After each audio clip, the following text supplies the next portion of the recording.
It's me, Lumberjack Bussy, and welcome back to Hat or Rat. Today we'll be jumping into our time machine and traveling back to the beginning of 2020 and reviewing some of RuPaul's Drag Race Season 12's unaired runway looks. Keep in mind this won't be 100% comprehensive because not every eliminated queen posted every look that they were going to wear on the runways. And before we get started, a quick message from today's video sponsor, you. My channel is made possible by my generous patrons over on patreon.com/BussyQueen who get exclusive member benefits like access to my deleted video archive of over 50 videos, access to the Bussy Queen Discord server, exclusive interview and reaction videos, credits in every video, access to hottest hot polls, personal shoutouts, and more. Becoming a patron of Bussy Queen is kind of like believing in fairies and giving life to Tinkerbell. You can join my Patreon family to support me and get exclusive member benefits for as little as $3 over on patreon.com/BussyQueen. Click the link in the description of this video to join today. See you there. Now let's get started. I'm not really into sports, but I do love balls. The only unaired look we have for this runway is Dahlia Sin's basketball wife look. This is kind of giving me like early 2000s young Paris Hilton mixed with a modern Kardashian type of world. But my question is, does this really say wife? Like, I feel like maybe if a basketball player married an 18-year-old, something about maybe the setting of where this photo was taken, and we of course wouldn't have that problem if this was actually filmed on the runway of Drag Race, I think makes her look really, really young. It's that furry bedspread mixed in with those ostrich feathers on the trim of the dress. Like, I would just be a little concerned if I saw this young lady walking around with a fully grown basketball husband. Regardless, she looks flawless, and I love the detail of that bead on the heel matching the beading on the dress. She shoots, she scores. This look is next up, have no cape fear.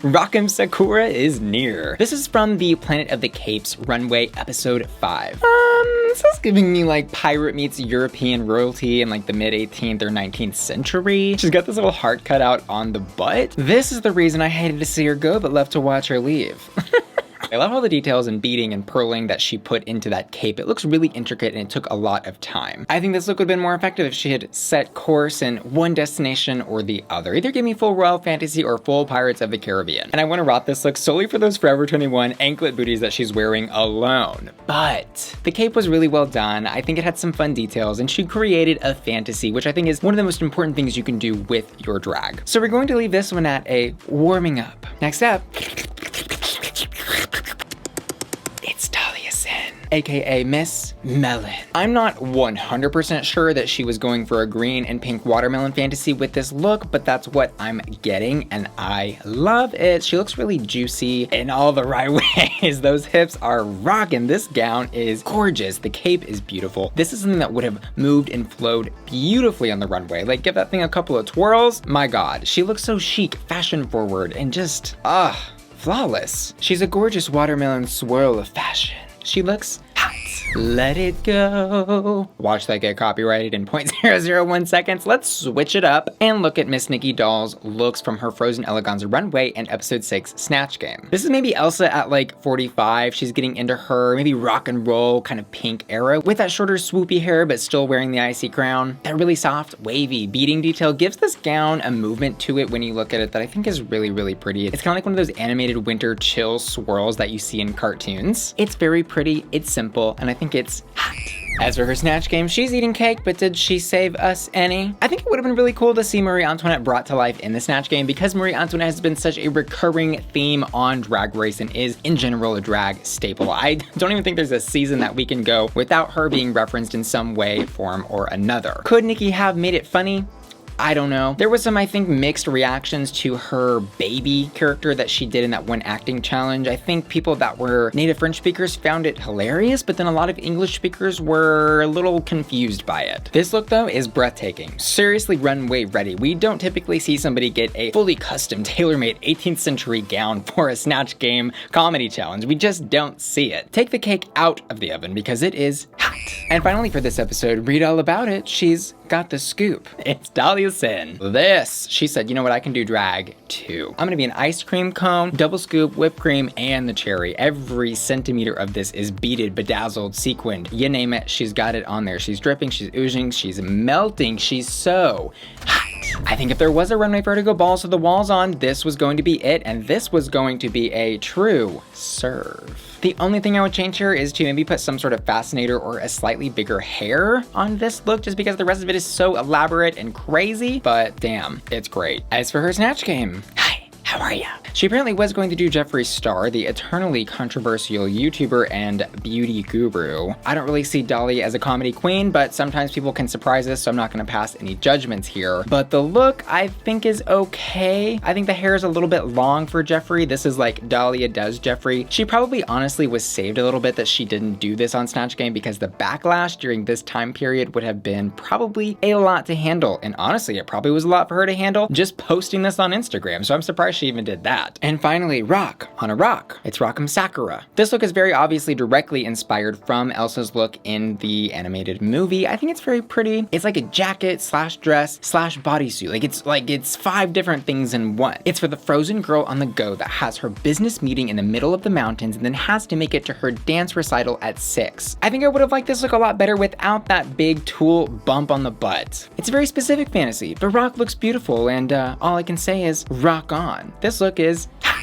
Moving on, are you seeing double, triple, or maybe thousands of Michelle Visages in the room? It's episode 7, and first up is Aiden Zhane. Of course, Aiden would choose the probably one time that Michelle Visage ever wore a pixie haircut and then do that Michelle look as her runway. Pretty much every other girl that hit the runway in the actual episode did emulate Michelle Visage's makeup in some way, shape, or form, but I don't know that I'm totally mad about Aiden's face in this. It makes it a little bit funnier, so I'm gonna give her a pass on that. The outfit from the video is a great recreation. Off the bat, I'm going to give it a hot. As for Nicky Doll, I'll shake square. You bake square?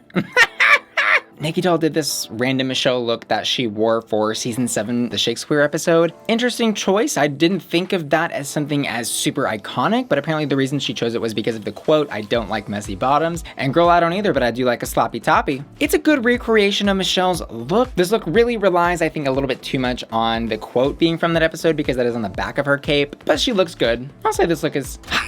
And next up, M Sakura doing a take on Michelle Visage's What Ya Packin' look from All Stars 4. I'm not sure why she chose that. It's pretty. I'm getting some Selena vibes. Maybe this was chosen specifically because of Michelle interviewing Valentina in this What Ya Packin' episode. I love seeing Rock in this natural, gorgeous glam. Oh my god. It's just such an extremely stark contrast to that insane makeup that she always paints with. And it looks good. It's nice to see people change their makeup every now and then, I think. What Rock was packing every week wasn't always hot, but this look is. Moving into episode 8, the Black Wedding. First up, we have Aiden Zhane, of course, trying to give us a little bit of a horror fantasy. On her Instagram, she said she was going for those iconic mistresses of the night, Morticia, Elvira, Vampira. I'm not really sure she got there, though. The dress, every single one of those ladies have an extreme deep V going down their chest. Elvira, of course, being the most bootylicious of those 3, but that deep V is iconic to all 3 of their dresses. And it's nice to see her out of the pixie, but the other iconic thing with those 3 ladies is, of course, either the really long or really big hair. So while I guess she could say this look was inspired by them in the sense that it is a black dress, I do not think that it actually achieves any one of those 3 as a look. And don't get me wrong, I think she looks great. It's a beautiful picture. It's perfectly macabre and she's holding the heart of her lover. But would this have held up on the RuPaul's Drag Race runway? Probably not. It's just a little too simple and lacking those iconic details, and overall doesn't even say wedding. This is just like a awards show gown. I don't think this one would have made it to the altar. It's going to be a rat. Next up, I certainly do. Brita, damn. This is the reason I love Brita's drag. I love the play of the black nude illusion with that snakeskin texture and those crazy giant shapes. This is high drag. It's rhinestoned as well. This is Brita in every single way. I really don't think Brita got enough credit on this season for her looks because a lot of people got really brainwashed by those moments of drama. And that was so silly. Girl, get over it. It's for your entertainment. It's television. Her looks are great. And this one is no exception. I love it. I do think it's hot. Next up, she married for the alimony and the life insurance.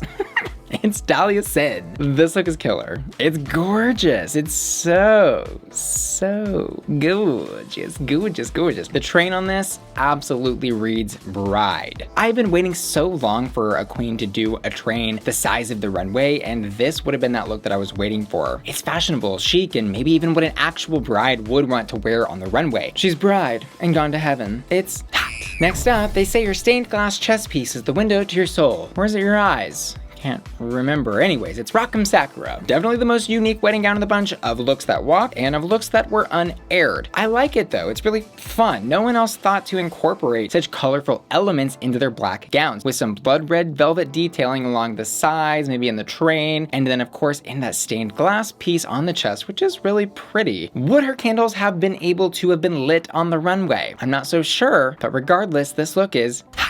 And finally for this episode, giving Vogue a run for their money. Like Dahlia's, this is something I could see a real, natural woman wearing, alongside like Dahlia's and Gigi's. I think those three win in terms of fashion for this runway. Although it's gorgeous, I'm not totally sure that it reads 100% wedding. Like, it looks like maybe there was a piece on the bottom that she ripped off because she was getting into bed with her husband, ready to consummate the marriage, and she's exposing her sexy little thigh.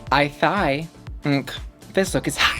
And moving into episode 9's runway, Stars and Stripes Forever, aka Promo Looks Part 2. Red, white, and boo! It's Aiden Zhane in the biggest hair that I have ever seen her in, and I love it. I really, really do. It's giving me some Dolly Parton, Trixie Mattel, kind of big blonde woman of fantasy. Not so sure where the stripes are on this look. I do see stars with those little sheriff badge nipple pieces, and there's some fun little tassels around the dress. Sometimes I think the simplicity is extremely effective, and other times I think she just could have done a little bit more because after all, it's drag, mama. It's drag.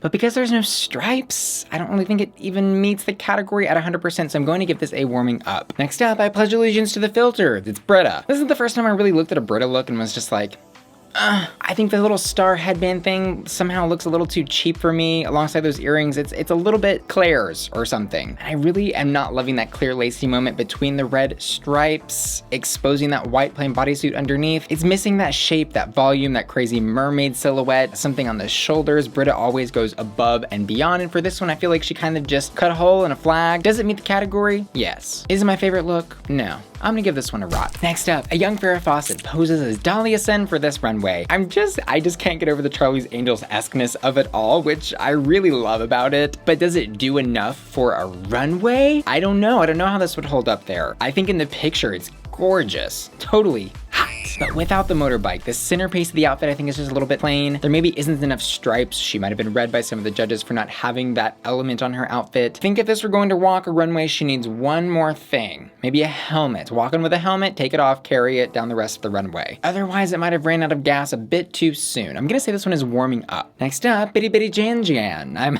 a little bit dubious as to whether this actually is her Stars and Stripes Forever look because her Instagram caption didn't actually say it was, so do with that information what you will. I do like the look though. I think it's missing a little bit of a wow factor again for the RuPaul's Drag Race runway. But on a stage, this would be amazing. Like all that fringe moving back and forth, like shaking to a really cute little song with a high tempo and a big red bump on that head. Girl, you know we love a big bump. This look for me is just really skirting that line between warming up and hot. So I'm gonna go ahead and give this a hot because I think out of the context of a RuPaul's Drag Race runway, it's amazing. Next up, Nicky Doll, and she is looking, how do you say, delicious? Does that even sound remotely French? Let me know down in the comments. Nicky Doll looks amazing in this. Gag. This is the type of shit I'm talking about being runway ready. Looking at these other girls in their little bodysuits or jackets or track suits or what have you, next to this type of stuff, you're like, oh, that's what they should be doing on the Drag Race runway. That is what we are looking for, mama. This has a motive, a message, a double meaning. She is wearing the colors of France, her motherland, but also the colors of America, really bringing those two together in a beautiful little marriage here. I've got to be totally honest, I wasn't a huge fan of Nicky Doll's runways in the first couple of episodes of the show, but these unaired looks are fabulous. She is embodying Marianne, the symbol of her country, its republic, and its values. And she's bodying that runway.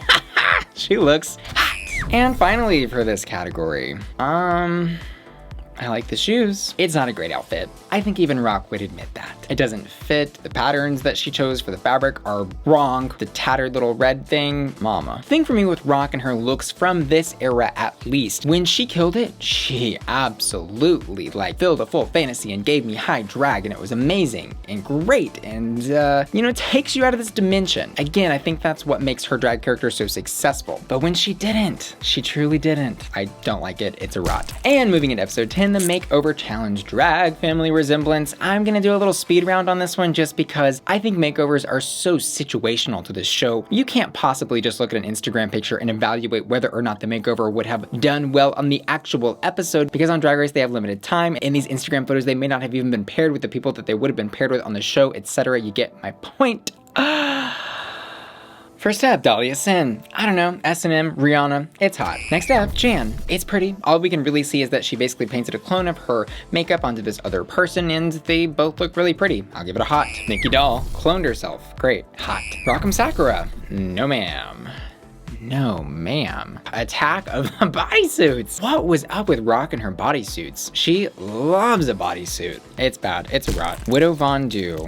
Y'all, I don't know what I'm looking at, but that is a Widow Von Don't. I'm gonna give that one a rot. Anyways, like I said, we can't really evaluate those as true makeovers, so I'm really just kind of being silly with that category. Moving into episode 11, the color purple. First up, Aiden Zhane putting the perp in purple. A really fun take on this category. Not only is she serving a totally purple look, but she is doing also a pun, a little play on words, and also bringing it into her drag world, giving us not necessarily horror here, but person of the night, burglar type of fantasy. There is something about this that is making me think of Grimace, the McDonald's purple blob character thing, a little bit too much, but who doesn't love a crocheted face bikini? I guess it's also supposed to look like a net, like if they threw a net over a burglar to catch them, that's what we're looking at. Without that spotlight, this very careful posing and perfect Instagram photo, I'm not sure she would have stolen the hearts of the judges. Regardless, I must judge with what I see in front of me, and what I see in front of me is a hot. Next up, are you looking for a top? Try Triceratops.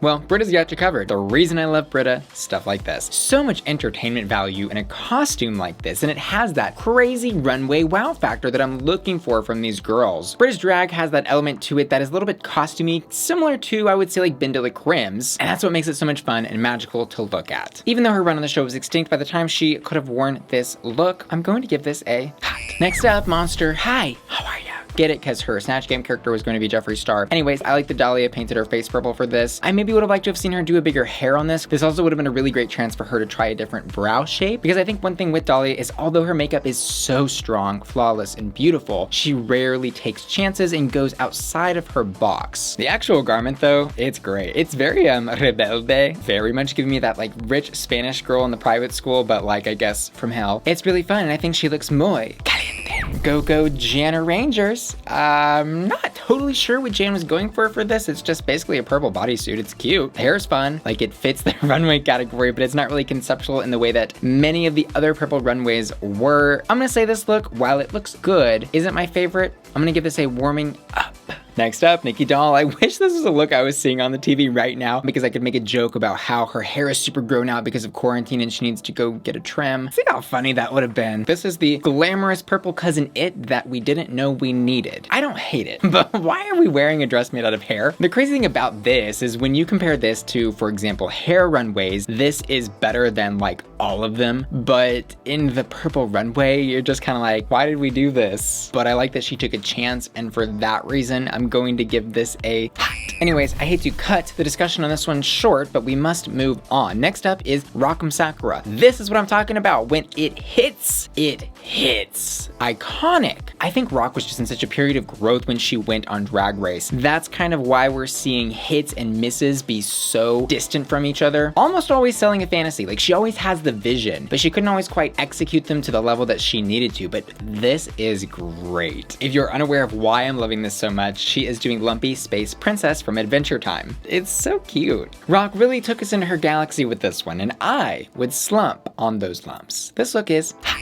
And finally, we have Widow Von Do. It's a purple dress. It sure is. That is a dress that is the color purple. This probably would have been a lot more impactful on runway because it looks like it has lots of volume and shape and would have billowed as she walked. Can't really say that much else about it because we're looking at a still image. So I'm going to give this a warming up. Probably could have been a hot on the actual runway. Who knows? And that wraps it up for the looks that were probably verifiably meant for the RuPaul's Drag Race runway. And we are going to close the chapter on season 12. There were so many great looks in this set of unaired runways that we talked about tonight, but if I was going to choose just one for my hottest hot, it's going to go to Nicky Doll in the Stars and Stripes Forever gown. That I am still gagging, still choking on that. I'm gonna remember that one. You know, that's typically how I choose my hottest hots. What am I going to remember? I also asked my patrons to vote for their hottest hot over on patreon.com/BussyQueen. Of the set of looks, they chose Dahlia's, the color purple look. As always, I do want to remind you, if you are new here, don't take my videos or channel too seriously. My name is Bussy Queen after all. It's just for fun and truly meant to uplift our season 12 girls and give them a little more attention and love. So if you saw this video and you're thinking of them, go send them a cute little message and tell them, hi, I'm still thinking of you. My patrons truly do make my channel possible, and I would not be here without them. I want to say thanks to everyone that supports me over on patreon.com and give a special shout out to A Queer Chaplain, Abby, Adam, Blythe, Anonymity, A World's Gone Mad, Brandon, Catherine, Charlie, Chris, Christopher, Crystal, Curtis, Daniel, Derek, Ed, Elizabeth, Emma, Evelyn, Hannah, Ivan, Jake, Jaker, James, Janine, Jen, Juan, Jude, Kejo Heim, Kelly, Manny, Matt, Maxwell, Michelle, Michael B, Michael H, Miguel, Onion Berry, Oscar V, Oscar D, Peckiams, Peter, Reverend Terry, Rick, Robin, Skylar, Shado, Sinclair, Susan, Taco Sita, Tony, Vanessa, Victoria, Zingcat, and Midnight 19, who are all supporting me at my hot tier. Adori, Bradley, Cameron, Caroline, Craig, Evan, Freddie, Glenn, Jenny, Kevin, Kiki and John, Sailor, Shannon, Sky, Sloth's World, Sunshine, Tina, and Timotheus, who are all supporting me at my hottest hot tier. Anjo, Aretha, Marty, Mike, Matthew, Nurse Luca, and Tom, who are all supporting me at my Bussy Queen Collector tier. Thanks so much for watching, and I'll see you guys next week. Love ya. Bye.